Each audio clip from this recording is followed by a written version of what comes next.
Hi, magandang gabi po sa inyong lahat for our third reading for today. Pasensya na po kayo, medyo ginabi po ako sa third reading of the day. Hope na naka-resonate po kayong lahat ngayon po dito po sa ating third reading of the day. Mag-ingat po kayo sa paglabas-labas nyo kung hindi naman po importante. Huwag na po kayo lumabas. Okay? So, tingnan po natin kung ano po ang makikita naman natin sa ating reading for the day today. Tingnan po natin for our third reading of the day. Sana po ay napanood nyo na po yung second reading of the day. Pasensya na po, nagkamali ako. Dalawa yung yung first reading na live kanina, no? So, naputol po kasi. So, there's another one. Sana mapanood nyo po yan. At yung ating timeless reading na second reading. At ito pong third reading natin ngayon.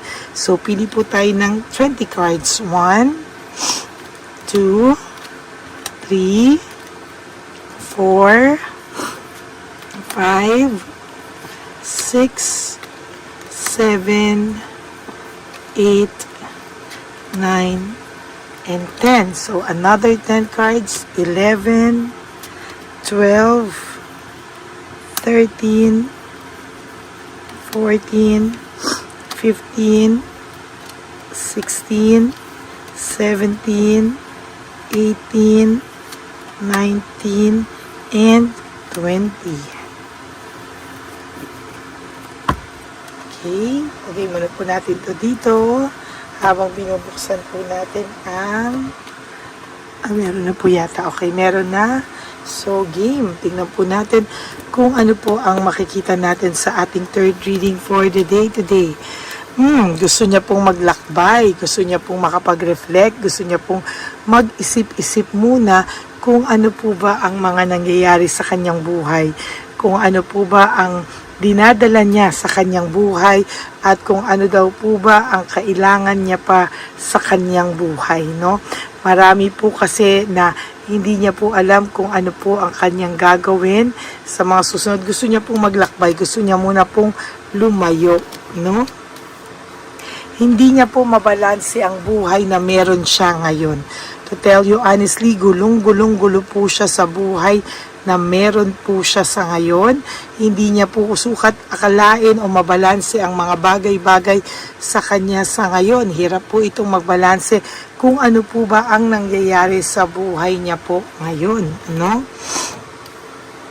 Feeling niya po masaya ka na, feeling niya po nakaka-move on ka na, feeling niya po unti-unti ka nang nakaka-adjust sa buhay mo nang wala siya.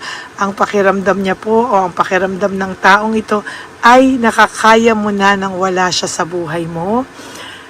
Parang hindi niya po akalain na makaka-adjust ka, or parang meron pa pong nagsasabi sa kanyang mga tao na parang ang ganda ng aura mo ngayon, parang blooming ka ngayon, parang busy ka ngayon sa sarili mo, parang ang dami pong, or siya mismo po ay nag-i-stalk sa'yo, or tiningnan niya po, no, na-curious po siya sa'yo, kahit pa po sabihin mo, nakalock ang profile mo, pwede niya i-screenshot kung ikaw ba ay nagbago ng profile pic, screenshot niyan at igaganyan niya yan, ano, titingnan niya kung ikaw ay nasaan, or basta i-stalk ka po talaga ng taong ito, no.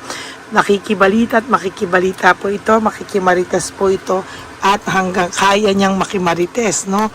Alam niyo po, kahit na ano pang mangyari sa buhay niya, kahit may blessing na konti or walang blessing, kahit may konting dumating sa kanya, hindi niya po yan na-appreciate. He or she feels lonely at this very moment, no. Nalulungkot po ang taong ito at hindi niya po alam kung ano po ba ang nangyayari sa kanya sa mga oras na ito, no. Para pong pinapakita niya sa iyo na hindi siya nagse-self-pity, na hindi siya nag-grieve nang nawala ka, okay siya, okay sila kung may third party, okay sila ng third party, masaya siya sa third party. But the truth is, sabi ko nga, no, hindi po siya totoong masaya, no. Meron po siyang mga panghihinayang, mapagsisisi, pero because of too much ego and too much pride na hanggang hindi niya po yan tinatanggal sa sarili niya, I am telling you, no, malulungkot po siya sa buhay na hinaharap niya, no. Sabi niya, ayaw niyang makita mo kung ano ang ginawa niya sa sarili niyang buhay. ayaw niyang makita mo na siya mismo ay nalulungkot, na siya mismo ay pagod, na siya mismo ay natatakot mag-isa sa buhay, no? Natatakot po itong taong ito na makaramdam ka na hindi siya tunay na masaya sa kanyang buhay, no? Minsan po ang dali-daling mag-pretend, no? Ang daling mag-pretend, ang daling ipakita sa ibang tao na siya ay masaya, but the truth is hindi po ito masaya sa buhay niya, no? Dinidisconnect niya po yung sarili niya. As a matter of fact, gusto niya pong i-disconnect yung buhay niya sa mga ibang tao, no? Lalo na po dun sa mga tao na kilalang kilala kayo, meron kayong communication, parang gusto niyang iparating doon or makita ng mga taong yun na siya po ay nasa maayos na kalagayan, no? Talagang gusto niyang makarating sa iyo na okay siya, but the truth is hindi po talaga siya okay, no? Namimiss niya po yung samahang meron kayo, namimiss niya po yung bonding nyo, namimiss niya po yung pag-aalaga mo sa kanya, dahil hindi niya po yan sukat akalain na matatagpuan pa po niya yan sa iba. Believe me when I say, hindi na po siya makakakita o makakahanap pa ng taong katulad mong magmahal ng buo, loyal, solid, faithful sa kanya, at sobrang may malasakit at pagmamahal na galing sa puso, no? Napakahirap niyang tanggapin, ano? And gusto niya po ng katahimikan daw muna sa buhay niya. Gusto niya po ng katahimikan, gusto niya po ng rest, no? Gusto niya po ng pahinga, no? Sa lahat po ng kaisipan niya, sa lahat po ay nahihirapan siya, and hindi niya po alam kung ano po ang tamang gawin sa kanya, no? Kahit po siya naguguluhan, kahit po siya hindi niya maintindihan ang sarili niya, at kahit po siya, no, nalilinlang din ng sarili niya. Bakit? Kasi kahit siya hindi niya maintindihan bakit po siya nagkaganyan. Palagi po silang nag-aaway ng third party, away dito, away doon. Talagang ang mostly ang pinag-aawayan nila is something to do with you, no? Nakikita po siya ng third party na malayo ang tingin, na malalim ang iniisip, at alam po nyo, talagang galit na galit ang third party sa kanya, na parang talagang kulang na lang magsumbata na sila talaga, at talagang halos magsaksakan na to. Dahil bakit? Kung makikita mo po to sa social media, napakasaya nila. Kung makikita mo po to sa social media, kala mo perfect couple, no? But the truth is, silang dalawa na lang po, dyan lumalabas ang lahat ng sawa factor, lahat po ng lungkot, and hindi ko po talaga madidinay sa inyo na siya po mismo ang gumagawa kasi ng ikakalungkot niya, no? Alam niya pong nasaktan ka niya, and it really breaks his heart or her heart, dahil nasaktan ka din po niya, and dito po siya hirap na hirap, at dito niya rin po hindi matanggap yung guilt, no? And somehow naiisip niya po bakit ba siya nagkaganyan sa buhay niya. Hindi po siya napapakali, no? Lalo na po pag may hindi ito nababalitaan sa iyo, or hindi po siya nakakakuha sa iyo ng update sa ibang tao, hindi siya nakakastok sa iyo, o wala siyang makuhang update sa iyo, hindi po ito nakakatulog. That is why sometimes nagigising ka talaga or hindi ka po nakakatulog. It is this person's energy and not your energy anymore, no? At isa nakikita ko po, undecided itong taong to kung ano ba ang pwede niyang gawin sa buhay niya. Undecided siya, hindi niya alam, parang gulong-gulo siya sa buhay niya.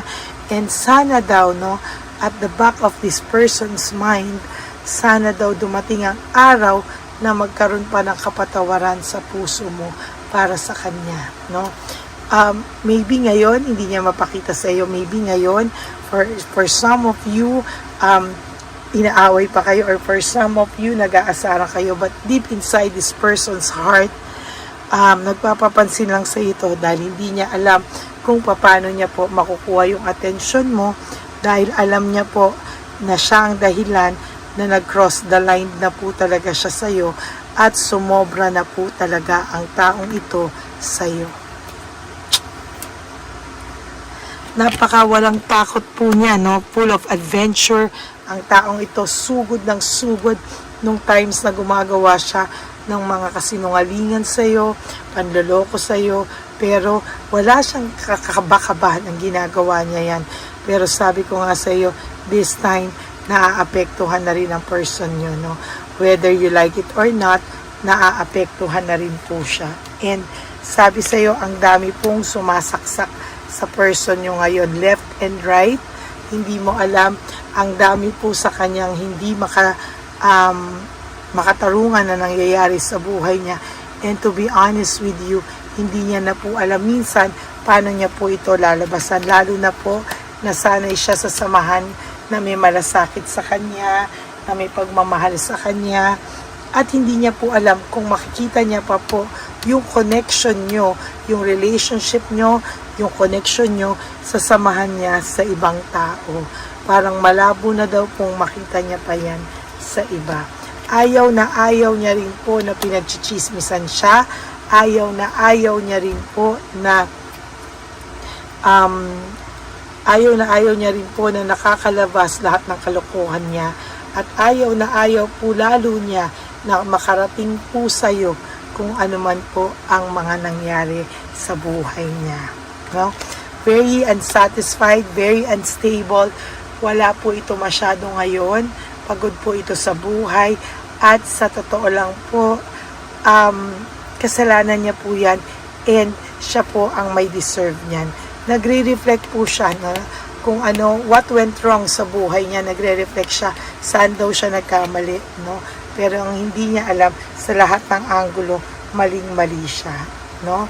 Hindi po siya makapagsimula ng buhay, no, na static po ang kanyang buhay, no, wala siyang new beginnings, wala po siyang kahit na ano na paghuhugutan ng lakas, no, para magsimula ng panibagong buhay.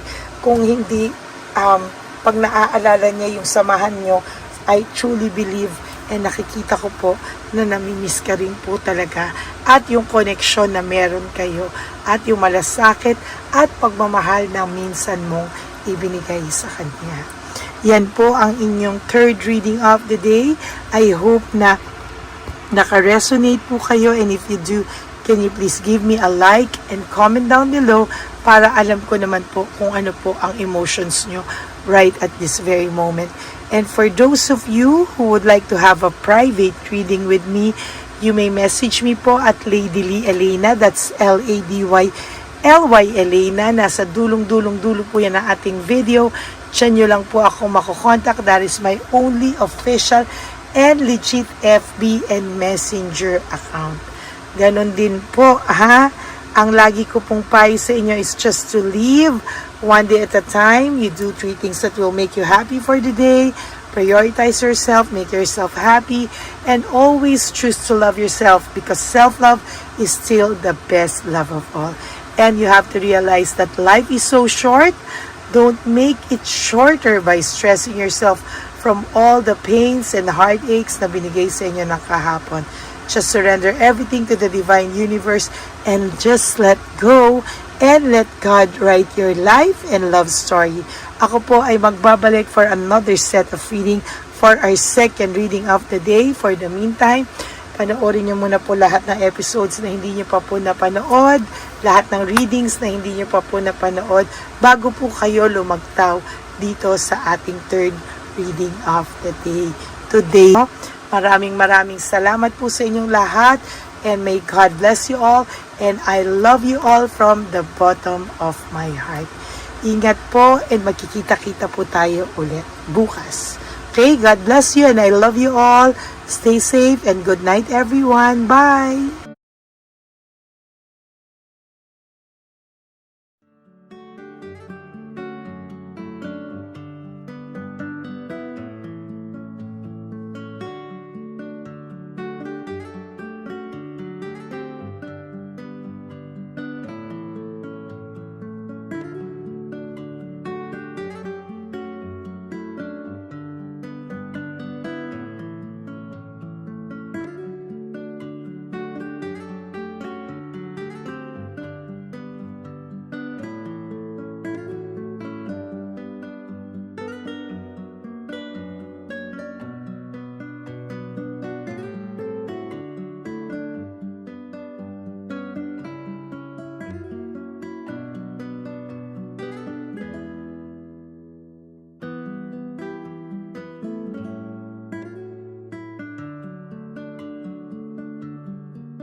Jesus. Ito sa'yo. Ito pa no. Go ahead. Pera. Wala na, that's it. Ito po pera. Ito pa pera, oh. Bigayan ni Papa Jesus. Kain mo yan, ha? Jesus yan. Wala ka ng pera dyan, ha? Okay lang kami, okay lang kami. Para sa iyo yan, para sa iyo yan. Yan ang isip niya. Pagkain mo yan, ha? Saan ka pa? Bye-bye. Yung pagkain makunit. Ano po ito? Bakit? Lagay mo lang po dito. Pati po. Taga po, may bibigay lang po kami sa'yo. Bigay po ni Papa Jesus. Yan, para po sa'yo yan. Ingat po.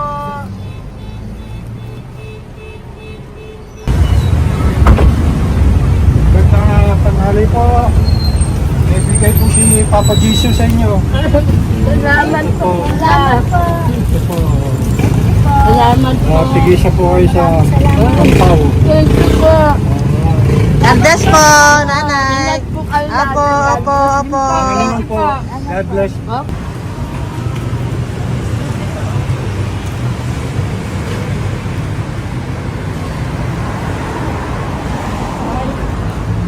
Bigay po ni Papa Jesus sa inyo.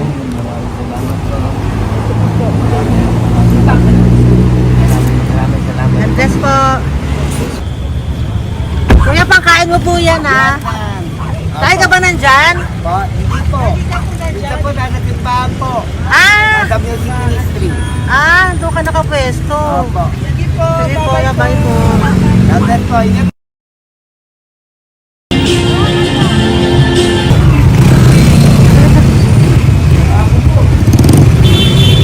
Pagkakit po ni Papa Jesus.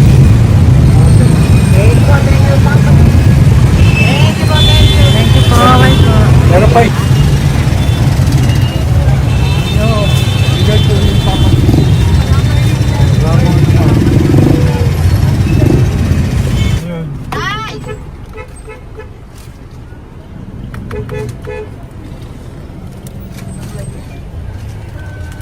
Good. Day, para sa'yo po. Bigay po ni Papa Jesus. Papa Jesus, eh. Day, bye-bye. God bless po, God bless. Para sa iyo po, bigay po ni Papa Jesus. Ayan po, bigay po yan sa ni Papa Jesus. Thank you po. Amen.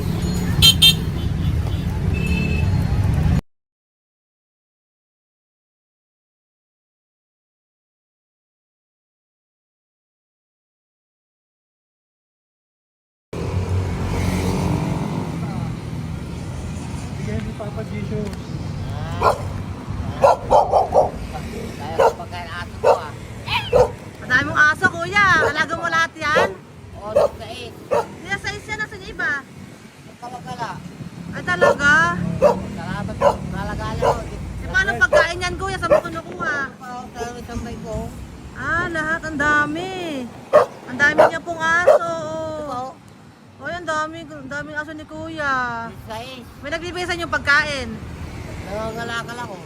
Okay po. Tapos, Hayaan mo kuya, pag nadaan ako, bibigyan kita ng dog food dito, ha? oo. Dito ka lang ba lagi? Oo, dito ako lang tutulog. Okay po, sige. Okay po. Marami din akong aso sa bahay, eh. Salamat po. Okay po. Isa. Kuya, pangkain mo yan, kuya.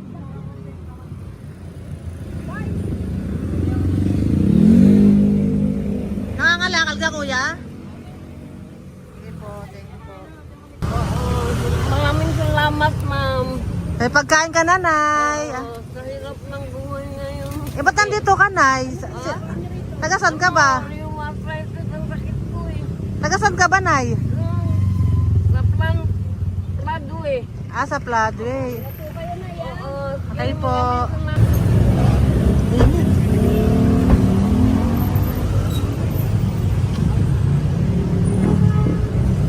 Nay!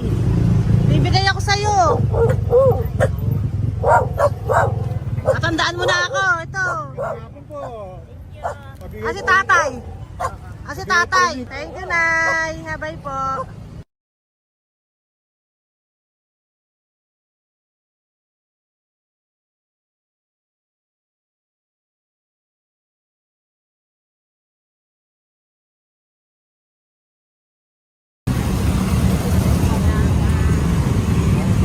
God bless, Nay. Thank you po.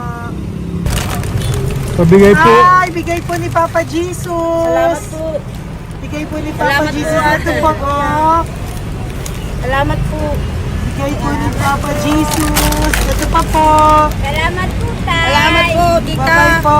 Maraming po salamat. Kayo, ate. Opo, ingat po kayo. Taga saan po Ingat kayo? po. Taga Tayabas, Quezon po kami. Mga aita po kami sa Quezon, mga katutubo. Sige. Ingat po. Salamat God bless.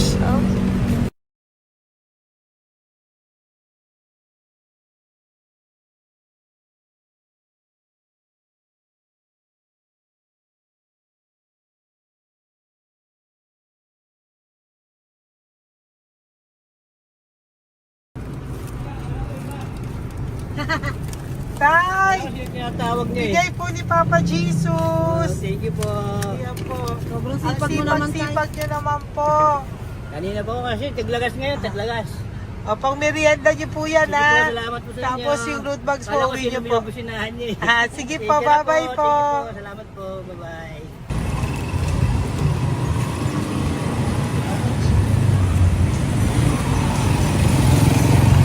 Brother!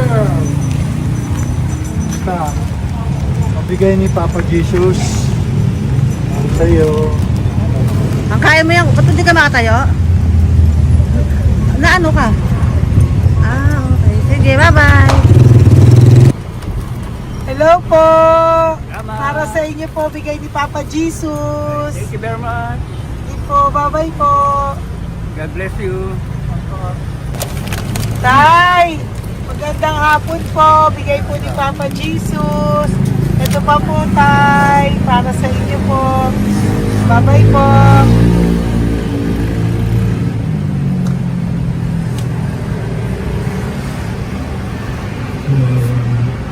Kawawa, no?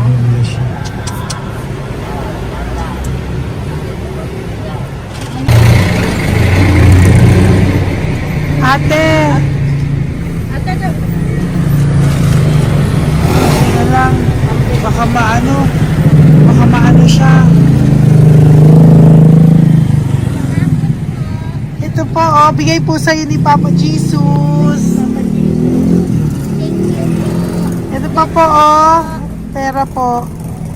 God bless po. Okay, taga saan ka po? Sige, ingat ka po, Hello po, magandang hapon po. Ano po? Bigay po sa'yo ni Papa Jesus. Thank you, madam. Tsaka ito pa po, para po sa'yo. Salamat. Thank you po, ingat po. Thank you, ma'am. Sige po. Salamat. Akala ko, ma'am, bibili. Ay, hindi po, para sa'yo po yan. Bye-bye Thank you, po. ma'am.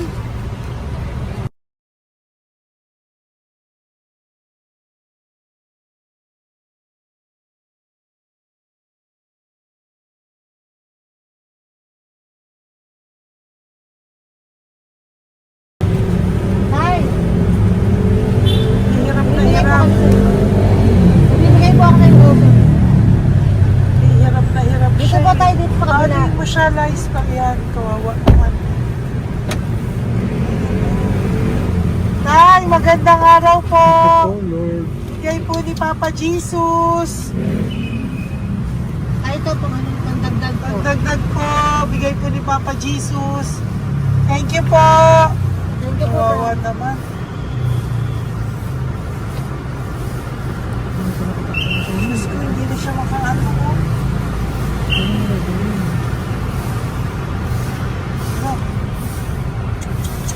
Pagkabang may tataligid na ha. Ano kami yun, narinig ko lang. Siyempre, ang bigat niya.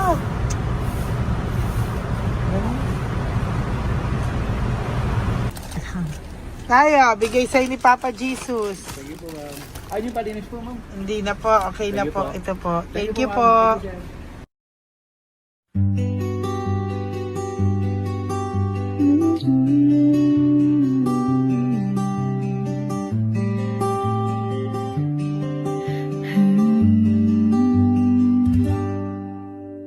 Nasa panahon ako ng kalungkutan,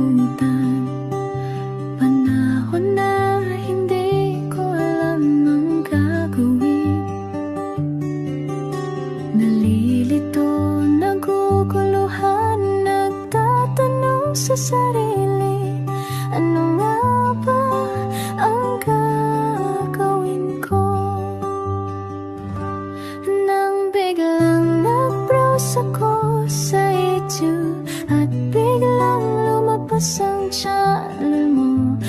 mensahe na noon ay nilabas mo. Angkop sa nadarama ko.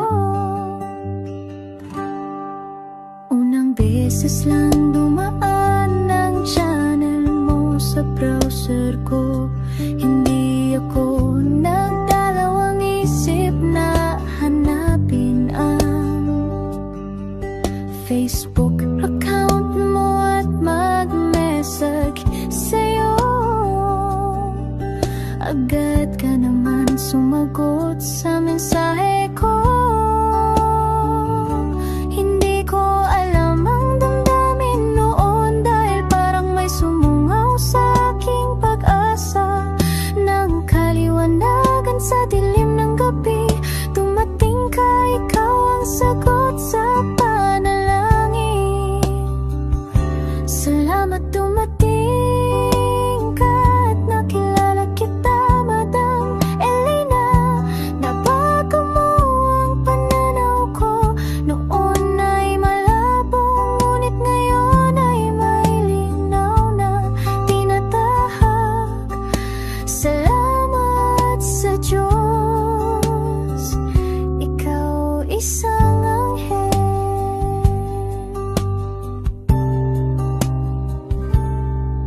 na inihulog sa lupa upang kami ay tulungan na magkaroon ng linaw sa buhay. Pinadaan sa'yo ang mensahe na nais iparating ng ating lumikha. Salamat sa buhay.